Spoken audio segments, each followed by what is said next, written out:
She's 27 years old, has short hair, and she's very pretty. She's very nice, and I love her very much.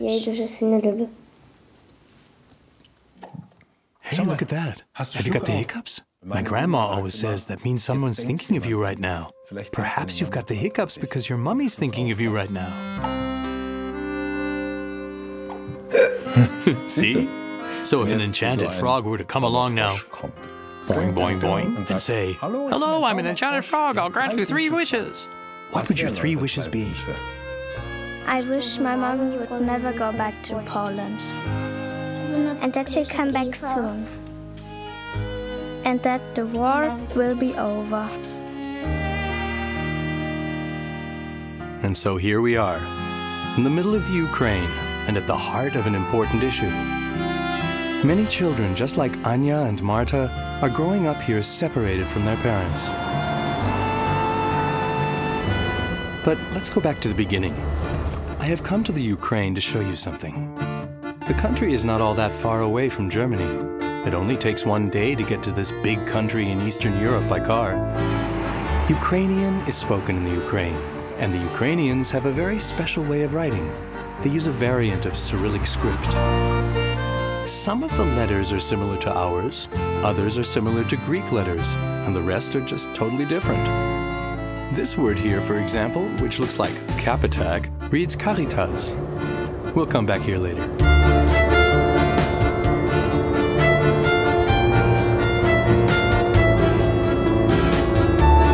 The Ukraine is big, almost twice as big as Germany. In the east, in the border region with Russia, Russia and the Ukraine have been at war since 2014. There is another big problem, and this not only affects Anya and Marta. Because there is only very little or only badly paid work in the Ukraine, many grown-ups go to work in other countries. This means families are torn apart, and children have to grow up without their parents. And that's exactly what this film is about. And that's what's awaiting me on this trip. Maria cares for children whose parents work abroad. Nastya and Kola tell me about their daddy. For months, they only get to see or hear him by mobile phone.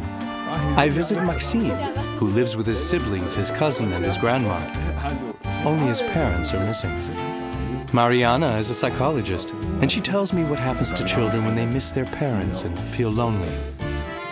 And Christina has a special reason why she decided to volunteer to help care for children. So here I am, out and about in the town of Borislav. I'm off, as I said before, to the Caritas Children's Center. It's in this building. And this is also where the cozy corner is, where you saw me sitting with Anya and Marta right at the beginning. Oh yes, and here they are, the 2 of them. The 2 sisters come here after school or nursery. For them and for around 25 other children, the Caritas Center is a blessing. This is because the children's parents work far away in other countries, so they can't look after them. Hello, Maria. Hello. I meet the manager. She and her colleagues look after the children every afternoon. They prepare their meals, teach them, and do sports and other activities with them. What is the most important thing parents can do for their children? The most important thing parents can do for their children is love them. They have to make sure they fulfill their basic needs and make them feel safe and secure. This is of the utmost importance for every child. So here at the Caritas Center, are you able to make up for what the parents cannot give their children? We try to give the children here love and attention, and we explain to them that their parents have gone abroad so that they can give them a better future. But it's one thing to talk about it and to explain why their parents have to go away, but it's also about comforting them and giving them a hug. Does that happen here too? Yes, of course. When they come to us, they also want to be held and cuddled. As you said, they're looking for physical contact and closeness. The children want to feel they are loved and needed. Each day, for example, the children can decide whether they wish to greet their carers with a little dance, a hug, Or, like Marta here, with a high five. So it's actually about, here, love, isn't it? About the children getting enough love, enough security, enough warmth, safety, and hugs during their childhood. What happens to children who don't get that during their childhood? Children who don't get that feel hurt when they see a family on the street and the parents, for instance, are holding the child's hand. They feel sad because they don't have anything like that. The child is the heart of the family. Yes, of course, because, well, if you can imagine, a child is a little bird, and this is a nest, and the children are the chicks. They belong inside, and they must be protected. So what was your childhood like? There were 3 of us in my family. My mother worked as a nurse. Then she lost her job, and she could only find work in Italy. That was 24 years ago. Even though it was many years ago, my question touched a nerve in Maria. I'm so sorry about that. It seems something is broken when children are separated from their parents. How would I feel if my parents had been away for most of my childhood? Maria has made the best of her situation. Because she knows exactly how it feels when parents have to leave their children, she tries to give children the very thing they are lacking.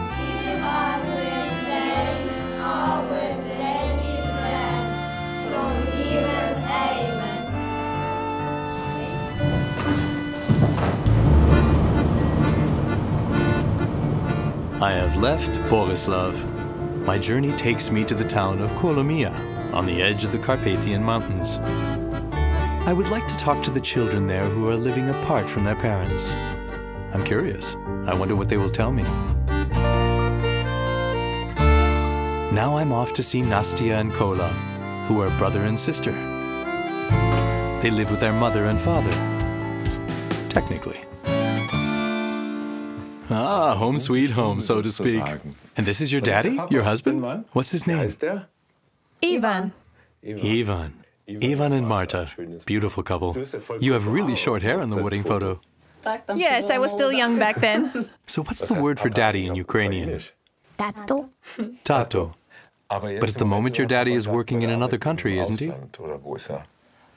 Yes, he's in Poland. He works there and earns money. Yes, he renovates houses. Is there no work for him here in the Ukraine? Or why does he work in Poland, a neighboring country? There's no work for him here in the winter. That's why he goes to Poland to work.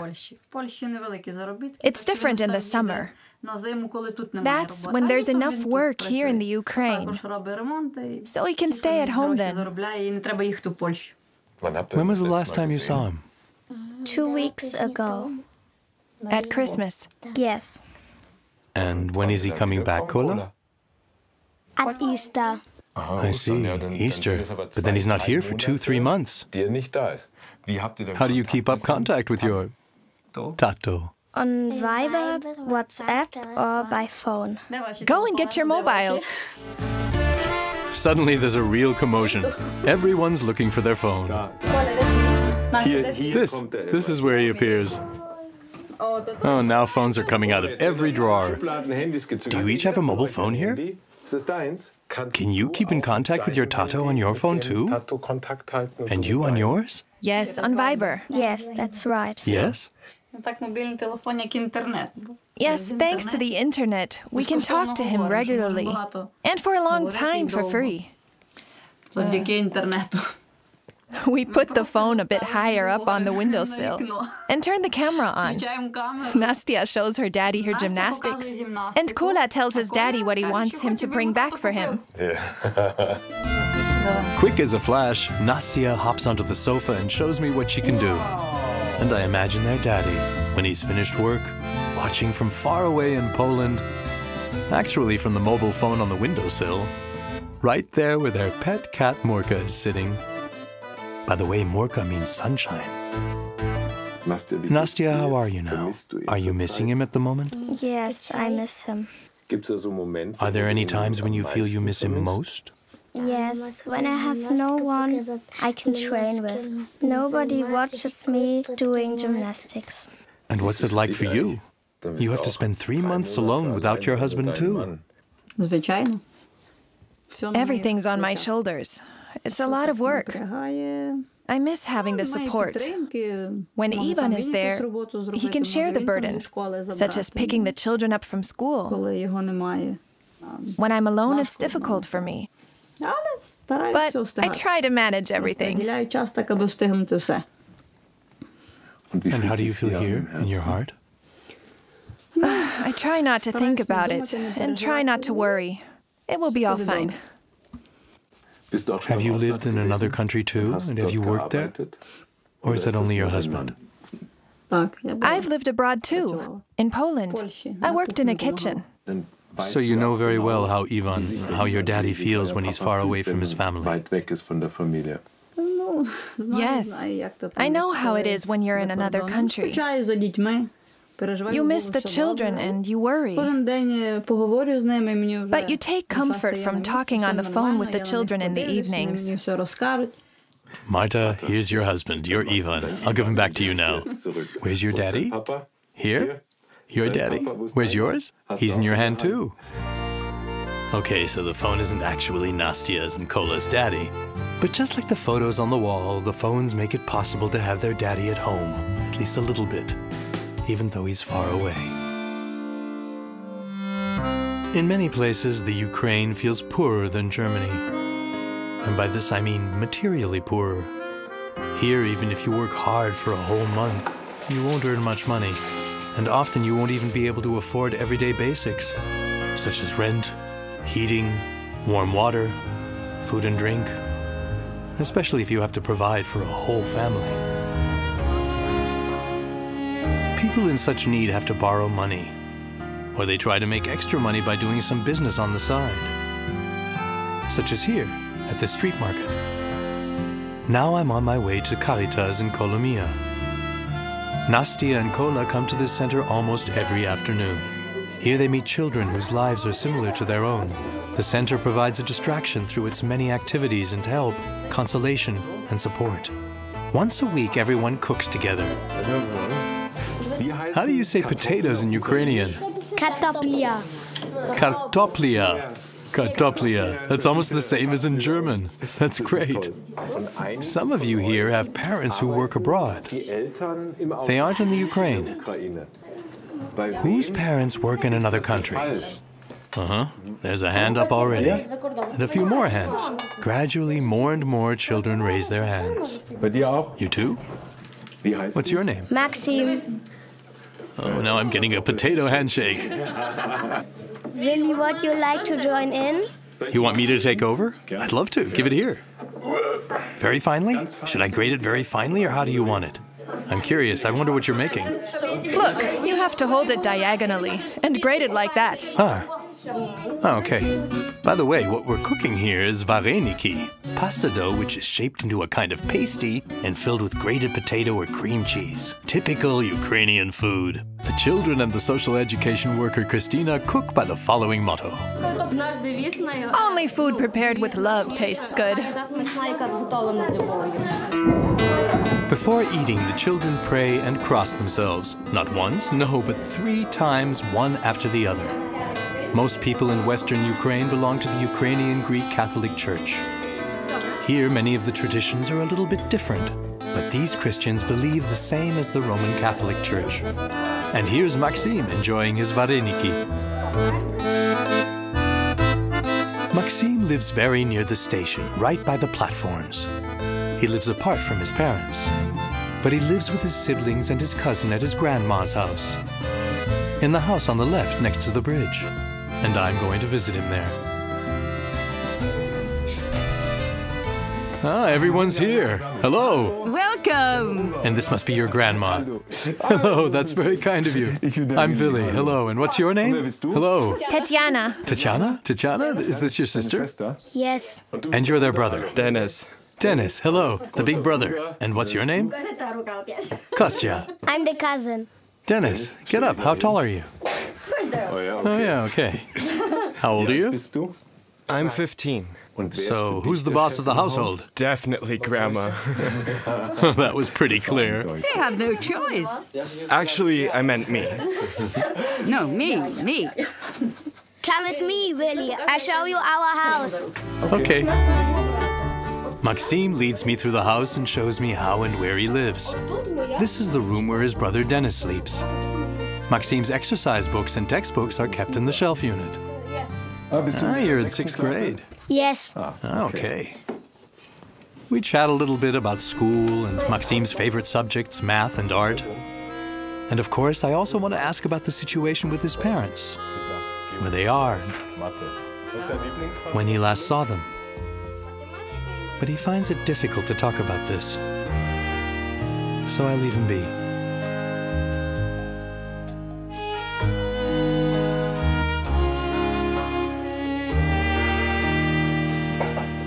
Babusia, can I ask you a few questions?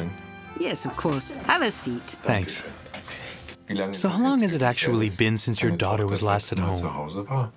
8 months ago. And has she said yet whether she's coming back soon? The papers are ready, and she'll be back home by Easter. Are you actually managing to make up for what their parents would normally give them? Because, well, you're their grandmother, not their mother. It's not enough. After all, children need their parents. And how does it make you feel? Do you feel helpless?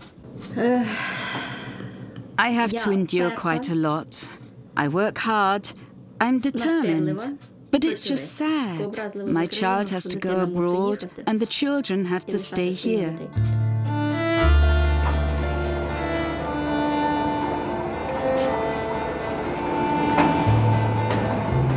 In the Ukraine, and in many other countries in Eastern Europe and across the world, many parents are forced to work abroad. In other words, in richer countries.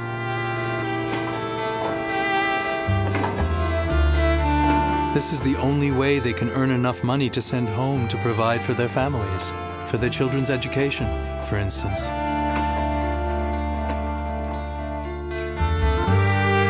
No child wants to grow up without their parents.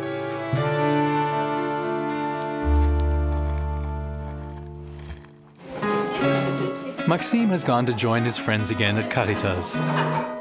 Here, together with other children in a similar situation to himself, he finds comfort and support.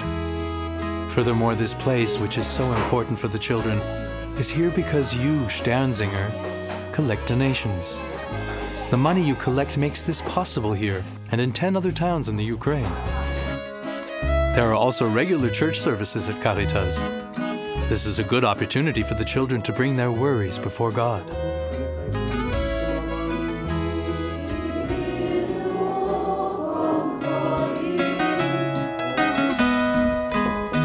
Someone who is there for the children in a very special way is Caritas psychologist Mariana.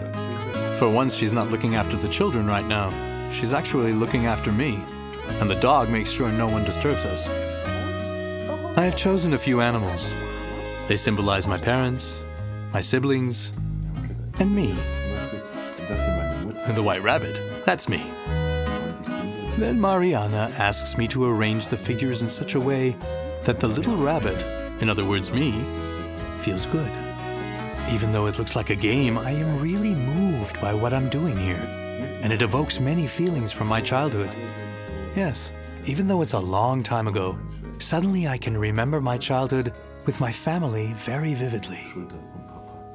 So this was a feel-good situation. Now I can imagine exactly how you work with the children. What happens to the children if their daddy is not there because he's in another country? Or perhaps even their mummy, when they're alone? They feel lonely. They feel worthless, and they try to make lots of friends. The children tell us that they miss their parents a lot. And can you encourage the children through your work? Yes, I can. Even saying something like, "You are great, you've done that well," and offering some supportive words really helps them. But the parents feel very lonely abroad too. They're sitting on their own, thousands of miles away. There's loneliness on both sides. Yes, it's true. The parents are lonely. The presents they send are material love. This is how they try to make up for their absence. We all know that getting presents is a nice thing. But can presents replace our parents? No. And above all, they can't replace that wonderful feeling of support and security we have when our parents are at home. But being together every day with people like themselves, too, gives the children a special sense of security. This community consists of children and loving assistants.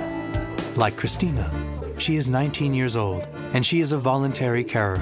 She looks after the children, and she was once one of them.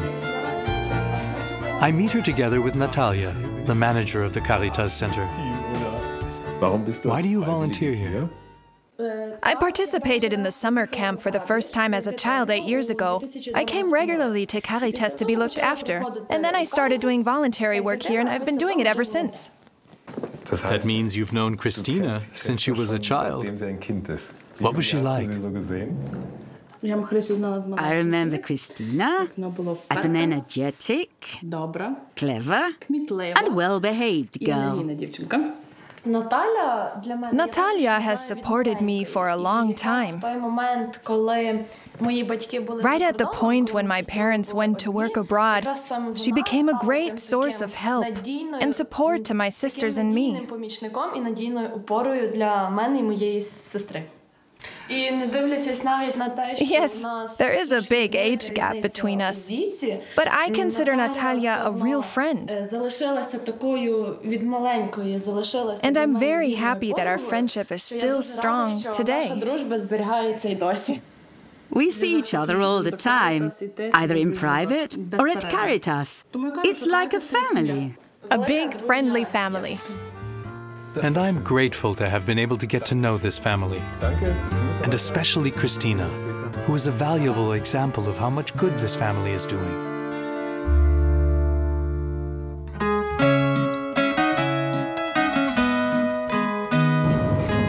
So I am now at the end of a very moving journey across the Ukraine. 11 children's centers in the Ukraine provide a home away from home for children whose parents have to work abroad. Christina describes the community at the Caritas Center Kolomia as family. Nastya's and Kola's mobile phones help them to feel their father is close, even though he's actually far away. Maxime misses his parents. His grandma is giving her all for him and his siblings. Maria tries to make up for what the children are not getting from their parents. And Anya and Marta wish their mother would come home and ideally never go away again.